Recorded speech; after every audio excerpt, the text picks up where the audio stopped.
பரமா படிடா. Hello guys, welcome back to my channel. இன்றைக்கி நம்ம என்ன சம்மரி பார்க்க போகிறோம் அப்படின்னா, மிஸ்ஸஸ் டெலோவே. இதை எழுதினவங்க வர்ஜீனியா வுல்ஃப். இவங்க ஒரு renowned British author, modernist writer and also essayist. இந்த particular novel May 14, 1925 first publish பண்ணியிருக்கிறாங்க. ஒரிஜினலி இதோட டைட்டில் தி ஆர்ஸ் அப்படின்றது, ஓகேவா?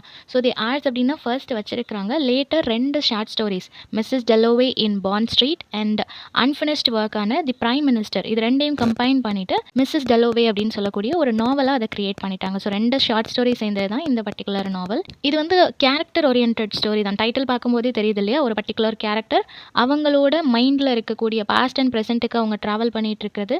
கன்சிஸ்டன்ட்லி அவங்க பாஸ்ட்டில் இருக்கக்கூடிய விஷயங்கள் எல்லாம் ஃப்யூச்சர் அண்ட் ஆல்சோ ப்ரெசென்ட் லைஃப்பில் வந்து ரெஃப்ளெக்ட் ஆகிறது.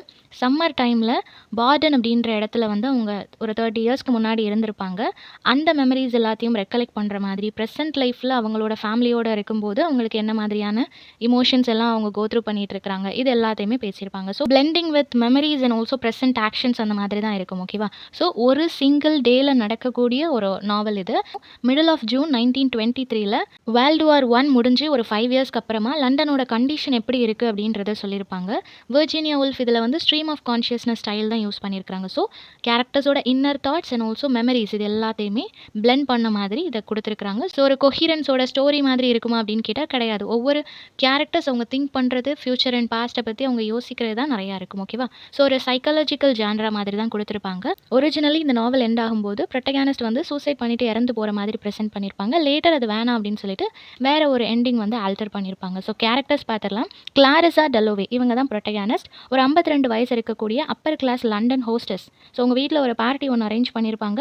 ஸோ அதை வந்து ஹோஸ்ட் பண்ணுறது இவங்க தான், ஓகேவா? ரொம்பவே சோஷியபிள் அண்ட் ஆல்சோ சாமிங்கான ஒரு பர்சன். எப்போவுமே எல்லாரோடையும் கனெக்டடாக இருக்கணும், எல்லாருக்குள்ளேயும் ஒரு ரிலேஷன்ஷிப் கிரியேட் பண்ணணும் அப்படின்னு நினைக்கக்கூடிய ஒரு பர்சன். தென் செப்டிமஸ் வாரன் ஸ்மித் இவங்க யார் அப்படின்னா, வேர்ல்டு வார் 1 வந்துட்டு நிறைய குண்டு வெடிப்பெல்லாம் நடந்திருக்கும் இல்லையா? அந்த மாதிரி ஒரு விஷயம் நடக்கும்போது அது சடனாக இவங்க பக்கத்தில் ஒன்று நடக்கும்போது ஒரு ஷாக், பிடிஎஸ்டி அப்படின்னு சொல்லுவாங்க, ஷெல் ஷாக் அப்படின்னு சொல்லுவாங்க, ஓகேவா? ஸோ அந்த சடனாக அந்த ஒரு சவுண்டு வந்து அவங்க கேட்ட உடனே அது அவங்களுக்குள்ள ஒரு ஷாக்கிங்கான ட்ரமாட்டிக் எக்ஸ்பீரியன்ஸ் மாதிரி இருக்கும். அதனால அவங்க ஃப்யூச்சரில் நிறைய சஃபர் ஆவாங்க, நிறைய ஹாலுசினேஷன் எல்லாமே அவங்களுக்கு வந்துட்டு இருக்கும். ஸோ இவங்க வந்து தனியாக பேசிகிட்டு இருக்கிற மாதிரியான ஒரு கேரக்டர். தென் பீட்டர் வால்ஸ் அப்படின்றவர் வந்து ஒரு ஃபார்மர் ஷூட்டர்.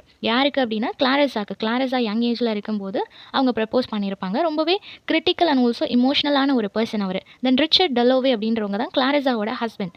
இந்த கிளாரிசான்னு சொல்கிறேன் இல்லையா, இவங்க தான் மிஸ்ஸஸ் டெலோவே, ஓகேவா? ஸோ இந்த ரிச்சர்ட் அப்படின்றவர் ரொம்ப ஸ்டெடி அண்ட் ஆல்சோ கைண்டான ஒரு பர்சன். பட் இமோஷனலி ரொம்ப ரிசர்வ்டாக இருப்பார். பார்லிமெண்ட்டில் ஒரு மெம்பராக இருக்கிறதுனால எப்போவுமே பிஸியாக இருக்கக்கூடிய பர்சன். சொசைட்டியில் ஒரு நல்ல நேம் அண்ட் ஃபேம் இருக்கக்கூடிய ஒரு பர்சன். தென் சாலி செட்டன் அப்படின்றவங்க வந்து இவங்களை லேடி ராஸ்டர் அப்படின்னு சொல்லுவாங்க. இவங்க வந்து கிளாரிசாவோட க்ளோஸ் சைல்டுஹுட் ஃப்ரெண்ட். ரொம்ப ரிபல்லியஸான, ரொம்ப போல்டான ஒரு யங் விமனாக இருப்பாங்க. தென் லூக்ரீசியா ஸ்மித் இவங்க யாருன்னா, ஸ்பெக்டிமஸ் சொன்னேன் இல்லையா, அவரோட யங் இட்டாலியன் ஒய்ஃப். ரொம்பவே லோன்லி அண்ட் ஆல்சோ ஹோம் சிக்காக ஃபீல் பண்ணக்கூடிய ஒரு லேடி இவங்க. தென் எலிசபெத் டெலோவே இவங்க கிளாரிசா அண்ட் ரிச்சர்டோட 17 இயர்ஸ் இருக்கக்கூடிய ஒரு பொண்ணு. இவங்க ரொம்பவே குவயட் அண்ட் ஆல்சோ தாட்ஃபுல். அவங்கள பார்த்துக்கிறதுக்காக கூட ஒரு லேடி அப்பாயிண்ட் பண்ணியிருப்பாங்க. அவங்க பேர் தான் டோரிஸ் கில்மன். இவங்க வந்துட்டு ஒரு ஹிஸ்ட்ரி டியூட்டர், ரொம்ப புவர் அண்ட் ஆல்சோ பிட்டரான ஒரு விமன். சரி, வில்லியம் பிராட்ஷா அப்படின்றவர் வந்து ஒரு ஃபேமஸ் அண்ட் ஆல்சோ அரகென்ட்டான ஒரு சைக்கியாட்ரிஸ்ட், ஓகேவா? ஸோ அந்த பர்சனுக்கு ஒரு ஹாலுசினேஷன் எல்லாம் வரும்னு சொன்னேன் இல்லையா, அவரை ட்ரீட் பண்ணுறதுக்காக இவர் தான் வருவார். ஸோ இவ்வளோ தான் இம்பார்ட்டன்ட் கேரக்டர்ஸ். ஓகே, சம்மரி பார்த்துடலாம். எப்படி ஸ்டார்ட் பண்ணுறாங்க அப்படின்னா, சிங்கிள் டேல நடக்கிறதுன்னு சொன்னேன் இல்லையா. ஸோ ஜூன் மந்தில் ஒரு நாள், இப்போ வேர்ல்டு வார் எல்லாம் முடிஞ்சதுக்கப்புறம் லண்டனில் ஓரளவு நார்மலான ஒரு கண்டிஷன் இருக்கும்போது இந்த டெலோவே அப்படின்ற ஹை சொசைட்டி விமன் என்ன பண்ணுறாங்க அப்படின்னா, மார்னிங் எழுந்ததுமே வெளியே போகிறாங்க. எதுக்காகனா, ஃப்ளார்ஸ் எல்லாம் வாங்குறதுக்காக. ஈவினிங் அவங்க வீட்டில் ஒரு பார்ட்டி அரேஞ்ச் பண்ணுறாங்க. அதுக்காக ஃப்ளார்ஸ் வாங்குறதுக்காக வெளியே போகிறாங்க. அப்படி நடந்து அவங்க போகும்போது அந்த லண்டன் ஸ்ட்ரீட்டில் எவ்ரிவேர் பார்க்குறாங்க, லைஃப் எவ்வளோ பியூட்டிஃபுல்லாக இருக்குது, நேச்சர் எவ்வளோ ப்ளசன்டபுளாக இருக்குன்னு சொல்லிட்டு அவங்களுக்குள்ளேயே அந்த வாருக்கு அப்புறம் அந்த பீஸை நினச்சி அவங்க சந்தோஷப்பட்டு நடந்து போயிட்டுருக்காங்க. அப்படி சந்தோஷமாக போயிட்டுருக்கிற அதே சமயத்தில் சடனாக அவங்களோட பெர்ஸ்பெக்டிவ்ஸ் சேஞ்ச் ஆகுது. நமக்கு 50+ ஆகிடுச்சு, கொஞ்ச நாளில் நம்மளுக்கு வந்து இன்னும் வயசாயிரும், நம்மளால் எதுவுமே பண்ண முடியாமல் போயிடும். அண்ட் ஆல்சோ இப்போவே ஒரு லோன்லினஸ், இப்போ நான் தனியாக தான் போயிட்டுருக்கேன், என்னோட டாட்டரோடையோ என் ஹஸ்பண்டோடையோ நான் போகலை அப்படின்னு சொல்லிட்டு அந்த ஒரு லோன்லினஸையும் அவங்க ஃபீல் பண்ணுறாங்க. ஆரிசா வந்து இப்போ அவங்களோட யங் டேஸை நினச்சி பார்க்குறாங்க. பார்டன் அப்படின்ற இடத்துல ஒரு 30 இயர்ஸ்க்கு முன்னாடி அவங்களோட ஏர்லி 20s வந்து அங்கே இருந்திருப்பாங்க. அப்போ அவங்களுக்கு சாலி செட்டன் அப்படின்னு சொல்லக்கூடிய ஒரு ஃப்ரெண்ட் இருந்திருப்பாங்க. அந்த பொண்ணு ரொம்பவே போல்டான ஒரு பொண்ணு. 2 பேருக்குள்ள நல்ல ஒரு க்ளோஸான ரிலேஷன்ஷிப் இருந்திருக்கும். எப்படின்னா, எப்படின்னா கிளாரிஸாவை கிஸ் பண்ணுறதுக்கு கூட அலோவ் பண்ணியிருப்பாங்க. ஸோ அந்த அளவுக்கு ஒரு க்ளோஸான ஃப்ரெண்ட் இப்போ எனக்கு இல்லையே, எந்த ஒரு கான்டாக்ட்டுமே இல்லையே அப்படின்றத நினச்சி பார்க்குறாங்க. Then another person Peter Walsh. இவர் யார் அப்படின்னா, இவர் வந்து கிளாரிஸாவுக்கு ப்ரப்போஸ் பண்ணியிருப்பாங்க. உங்களை மேரேஜ் பண்ணிக்கணும்னு சொல்லி நினச்சிருப்பாங்க. ஆனால் கிளாரிஸா வந்துட்டு அவங்களோட டெசிஷனை சேஞ்ச் பண்ணியிருப்பாங்க. ரிச்சர்ட் டெலோவேயை மேரேஜ் பண்ணியிருப்பாங்க. ஏன்னா ரிச்சர்ட் வந்து ஒரு ஸ்டேபிளான ஒரு ஒர்க்கில் இருக்கிறாரு. சோஷியலி எல்லாருமே ரெஸ்பெக்ட்ஃபுல்லாக ட்ரீட் பண்ணக்கூடிய ஒரு பர்சனாக இருக்கிறாரு. பார்லிமெண்ட்டில் மெம்பர் அப்படின்றப்போ அந்த பொசிஷன் அண்ட் ஆல்சோ ப்ரைடுக்காக இவங்க அப்போது அந்த டைமில் இவரை சூஸ் பண்ணுறாங்க. ஈவன் பீட்டர் வந்துட்டு ஒரு passion and also emotional depth அவங்களுக்கு ஆஃபர் பண்ணாலும், நம்ம 2 பேரும் சந்தோஷமாக லவ்வபிளான ஒரு லைஃப் லீட் பண்ணலான்னு அவங்க சொன்னாலும், இவங்க சொசைட்டியை யோசிச்சு இவங்க ரிச்சர்ட்டை தான் செலக்ட் பண்ணுறாங்க. இப்போ இந்த மொமெண்ட் வந்து அவங்களுக்குள்ள ஒரு ஃபீல் இருக்குது, நம்மளோட டெசிஷன் தப்போ அப்படின்ற மாதிரி கூட யோசிக்கிறாங்க. ஸோ பீப்புளுக்குள்ளே எப்போவுமே ஒரு ரிக்ரெட், இக்கரைக்கு அக்கறை பச்சைன்ற மாதிரி எப்போவுமே இதை பண்ணியிருக்கலான்ற ஒரு தாட் ஏதாவது ஒரு விஷயத்தில் எல்லாருக்குள்ளேயும் இருக்கும் இல்லையா, அதுதான் சொல்லியிருக்கிறாங்க. நெக்ஸ்ட் நரேட்டிவ் வந்து எங்கே ஷிஃப்ட் ஆகுது அப்படின்னா, ஸ்பெப்டிமஸ் வாரன் ஸ்மித் அப்படின்ற ஒரு பர்சன் சொன்னா இல்லையா, இவர் வந்துட்டு அந்த ஒரு ட்ராமாட்டிக் எக்ஸ்பீரியன்ஸுக்கு அப்புறமா வேர்ல்டு வார் 1ல ஃபைட் பண்ணிட்டு ஹாரவிக்கான சுச்சுவேஷன்லேயே இன்னும் ட்ராவல் பண்ணிட்டு இருக்கக்கூடிய ஒரு சோல்ஜர். ஸோ அவரோட இமோஷன்ஸ், அவரோட கண்டிஷனை வந்து இப்போ மெடிக்கலி சொல்லும்போது போஸ்ட் ட்ராமாட்டிக் ஸ்ட்ரெஸ் டிஸார்டர் அப்படின்னு சொல்கிறாங்க. ஓகேவா. ஸோ இவர் வந்து அவரோட இட்டாலியன் ஒய்ஃபான லுக்ரீசியா ஸ்மித்தோட தான் இருக்கிறாங்க. அவங்களுக்கு ஹோம் சிக் அப்படின்றதுனால அவங்க ஹஸ்பண்டை வீட்லேயே வச்சு நல்லபடியாக பார்த்துக்கிறாங்க. இப்போ இவருக்கு வந்து என்ன மாதிரியான ஹாலுசினேஷன்லாம் வரும் அப்படின்னா, இவருக்கு ஒரு ஃப்ரெண்ட் இருந்திருப்பாங்க. அந்த வார் டைமில் இவன்ஸ் அப்படின்ற பர்சன் தான் இவருக்கு சப்போர்ட்டிவாக இருந்திருப்பாங்க. 2 பேரும் சேர்ந்து ஃபைட் பண்ணியிருப்பாங்க. அன்ஃபார்ச்சுனேட்லி அந்த ஃப்ரெண்ட் வந்து வாரில் இறந்து போயிட்டதுனால இவர் என்ன நம்புறாரு அப்படின்னா, அவன் இன்னும் உயிரோட தான் இருக்கிறான், என் முன்னாடி வரான், என்கிட்ட பேசுகிறான்ற மாதிரி இவர் தனியாகவே பேசிகிட்டு இருக்கிறாரு. அந்த பர்சன் இவங்க கிட்ட பேசுகிறதாகவும் இவர் நம்புறாரு. ஸோ இந்த மாதிரி ஒரு மென்டல் இன்ஸ்டெபிலிட்டி இவர்கிட்ட இருக்குது. ஸோ கிளாரிஸாவோட கம்பேர் பண்ணும்போது அவங்களோட லைஃப் வந்து ரொம்ப காம் அண்ட் கம்போஸ்டாக இருக்கும்போது இவரோட லைஃப் கம்ப்ளீட்லி கொலாப்ஸாக இருக்குது. அவங்க பாஸ்ட்டை நினச்சி அவங்க ஃபீல் பண்ணிட்டு இருக்காங்க. இவர் அந்த பாஸ்டோடையே வாழ்ந்துட்டு இருக்கிறாரு. ஸோ அந்த கேரக்டர்ஸோட கான்ட்ராஸ்டான பிஹேவியரை சொல்லியிருப்பாங்க.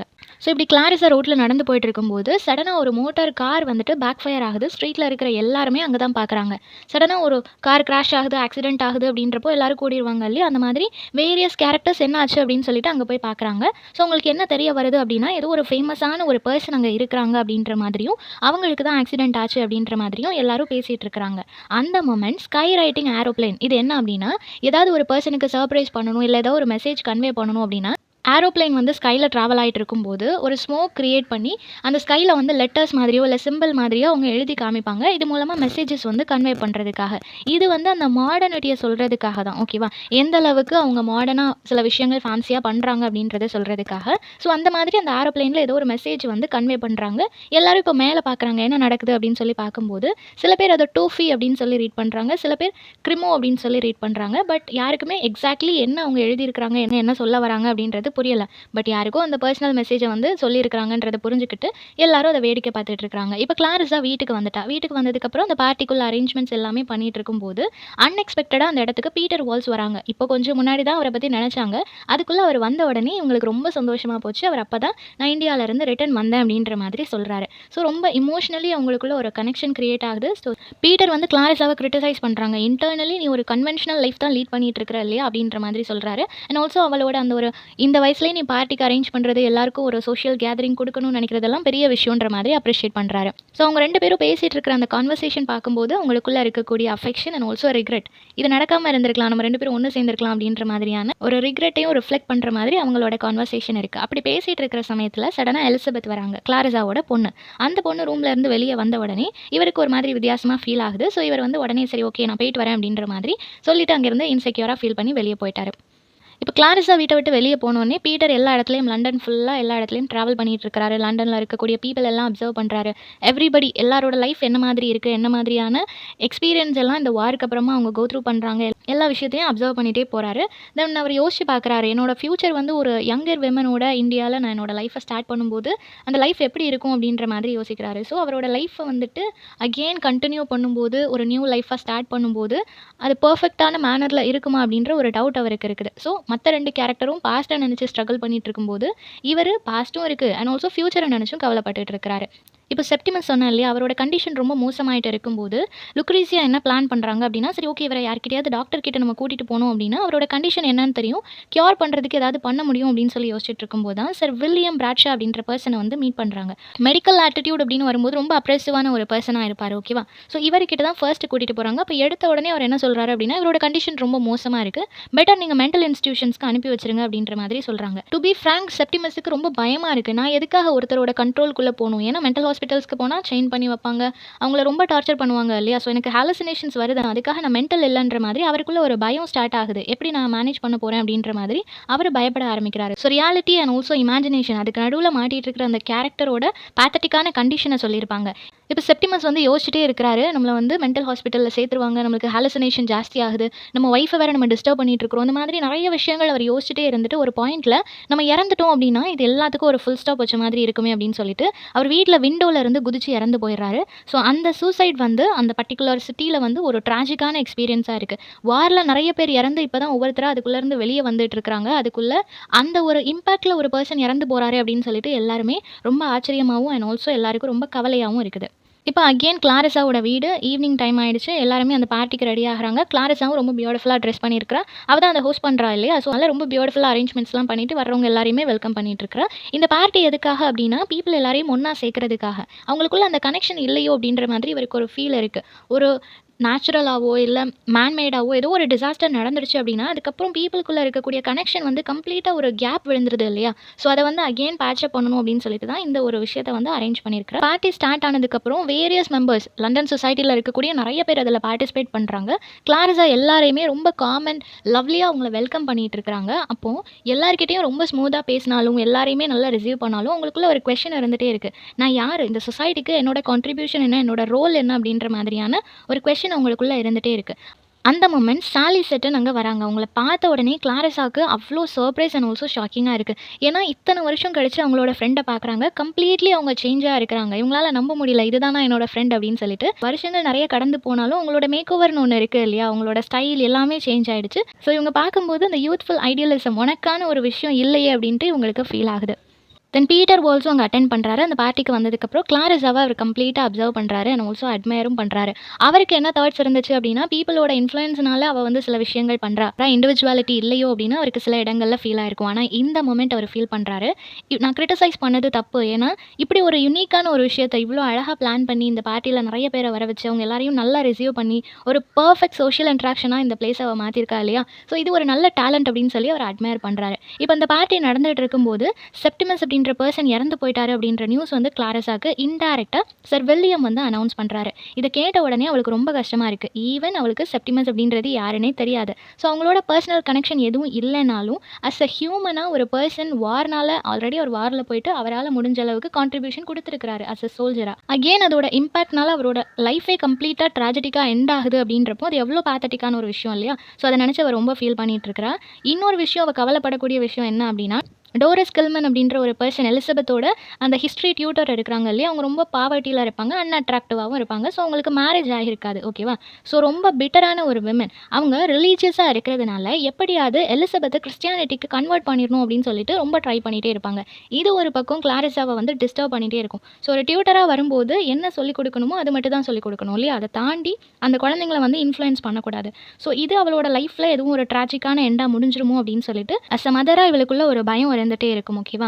ஸோ எண்ட் ஆகும்போது இப்போ கிளாரிஸா வந்து அந்த பார்ட்டிக்கு ரிட்டர்ன் வராங்க. செப்டிமஸ் இறந்து போயிட்டாருன்னு சொல்லி ஃபீல் பண்ணிட்டு இருந்தாங்க இல்லையா? அது எல்லாத்தையும் அக்செப்ட் பண்ணிட்டு சரி ஓகே அகெயின் பார்ட்டிக்கு வந்து அந்த ஒரு ஹாப்பி வைபை அகெயின் கிரியேட் பண்ணணும் அப்படின்னு சொல்லி ட்ரை பண்ணுறாங்க. ஸோ புரிஞ்சுக்கிறாங்க ஓகே லைஃப்னா இதுதான், நிறைய இம்பர்ஃபெக்ஷன்ஸ் இருக்கும், நம்மளோட எக்ஸ்பெக்டேஷன்ஸ் ஃபுல்ஃபில் ஆகாமல் இருக்கும், வேறு ஒரு சொல்யூஷன் கிடைக்கும், பட் அதுவே நம்ம லைஃபுக்கு பர்ஃபெக்டாக லேட்டர் மாறுறதுக்கு சான்சஸ் இருக்குது இல்லையா? ஸோ இந்த மாதிரி நிறைய விஷயங்கள் இருக்கிறதுனால லைஃப்பை நம்ம அக்செப்ட் பண்ணிக்கணும். பாஸ்ட்லேயே எப்பவும் வாழாமல் ப்ரெசென்ட்டை அக்செப்ட் பண்ணிக்கணும். ஹியூமன் இன்ட்ராக்ஷன் எவ்வளோ இம்பார்ட்டன்ட், இந்த மாதிரி நிறைய விஷயங்களை ரொம்பவே அழகாக கன்ஃபெஸ் பண்ணி முடிச்சிருப்பாங்க. ஸோ இந்த சம்மரி எல்லாருக்கும் புரிஞ்சிருக்கும்னு நினைக்கிறேன். நெக்ஸ்ட் என்ன டாப்பிக்கில் வீடியோ போடலாம்னு சொல்லி கமெண்ட் பண்ணுங்கள். தேங்க்யூ ஃபார் வாட்சிங்.